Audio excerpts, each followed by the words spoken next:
అయ్యా మేమేం చేయలేదయ్యా, మమ్మల్ని కొట్టి ఒప్పుకోమని చెప్తున్నారు, మేమేం చేయలేదయ్యా. పోరా నీ అబ్బా, ఇక్కడ మాట్లాడుకుని ఇంకెక్కడ మాట్లాడమంటావు? నేను చెప్పేదే నిజమయ్యా. నేను కిరాణా కొట్లో పనిచేస్తున్నాడు, నీడు కోళ్ళ పొరలో పనిచేస్తున్నాడు, నీడు పెయింటర్ గా పనిచేస్తున్నాడు. మేమందరూ సంపాదించడానికి ఇక్కడికి వచ్చామయ్యా, మాకేం తెలియదయ్యా. కొట్టి ఒప్పుకోమన్నారు.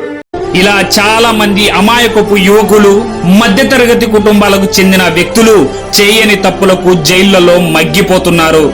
డబ్బు, పలుకుబడి, రాజకీయ హోదాలను ప్రయోగించి చేయని తప్పులకు కావాలనే కేసులు పెట్టి సామాన్యులకు నరకం చూపిస్తున్నారు. ఇలాంటి అమాయకులను కాపాడటానికి ఉన్న చట్టమే బిఎన్ఎస్ చట్టం. అదే భారతీయ న్యాయ సంహిత చట్టం సెక్షన్ 248. ఈ చట్టం తప్పుడు కేసుల నుండి అమాయకులను రక్షిస్తుంది. నువ్వు తప్పు చేయకపోయినా కొంతమంది దుర్మార్గులు కావాలని నీపై తప్పుడు కేసు పెట్టి ఇబ్బందులు పెడుతున్నారని న్యాయస్థానంలో నిరూపిస్తే నీకు చట్టమే రక్షణగా నిలబడుతుంది. ఆ తప్పుడు కేసు పెట్టిన వ్యక్తికి 10 సంవత్సరాల జైలు శిక్ష లేదా 2 లక్షల జరిమానా లేదా రెండింటిని అమలు చేయమని న్యాయస్థానాలు తీర్పునిస్తాయి. మనం భయపడకుండా ముందడుగు వేసి న్యాయస్థానాన్ని ఆశ్రయించి న్యాయాన్ని పొందే హక్కు మనకు ఉందని అందరూ తెలుసుకోవాలి.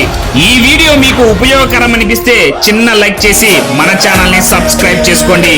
లా తెలుసుకోండి, మీకు మీరే లాయర్ అవ్వండి. జై హింద్.